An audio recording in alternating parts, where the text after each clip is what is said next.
Hey, what's up everybody? Thank you all so much for coming back for another video. As always, I appreciate you taking the time to do so. In this video today, I'm going to talk to you a bit about how I deal with imposter syndrome. And also I want to say thank you so much to all of you who have hit that subscribe button, as well as thank you so much for leaving comments, giving thumbs up, helps the videos, and as well as it helps the channel. So first off, I want to ask, have you ever dealt with imposter syndrome? And if so, how do you deal with it? And what are your thoughts about it? So for me, like, imposter syndrome is something that I realize that is going to be something I deal with in the foreseeable future, no matter what level I reach in my career. I just know that it is natural and it's something that everybody deals with. So now, let's go and get into the other portion of the video. I'm going to talk about what is imposter syndrome and why we experience it and how I deal with imposter syndrome. So let's go and get into it. Imposter syndrome, it is a person that is dealing with doubts and their perceived skills.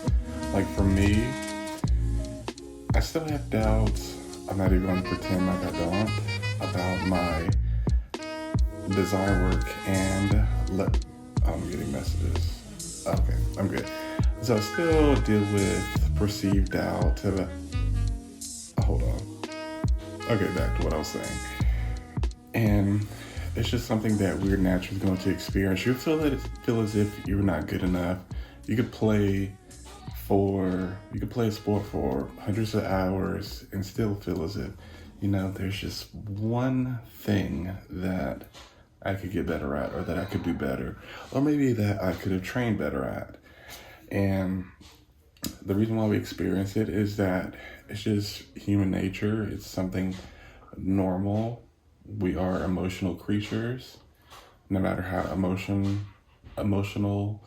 you are about things, whether you are very emotional or not emotional at all, it's just something that you're going to experience whether you believe it or not. And me, how I deal with imposter syndrome, I talked a bit about it in the beginning of the video.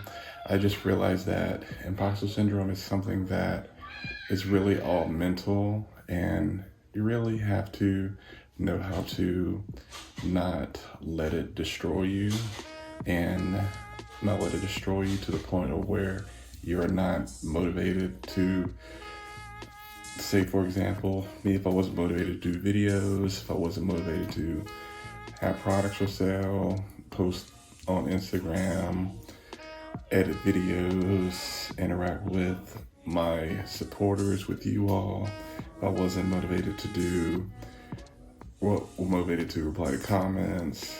Really, all of this is just part of the process, and you have to be, and I've accepted that, and I'm okay with that.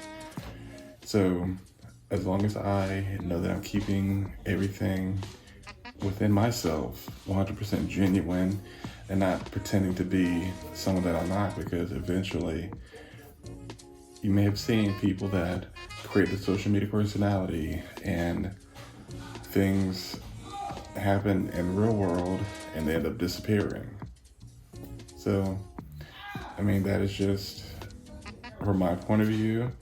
And imposter syndrome is nothing to be afraid of. It is a normal thing. Remember that you are good enough, and if you're not good enough, you're working on becoming good enough from your point of view. And I love you all. Thank you all so much for all the support, as always. Let me know what you thought about this video in the comments below. And do you deal with imposter syndrome? Is it something that you've experienced, or is it something that you've seen someone else experience? And I will see you in the next video. As always, thank you so much for watching. Let me know what your thoughts are also about this style of video. Peace and love, and have a good week.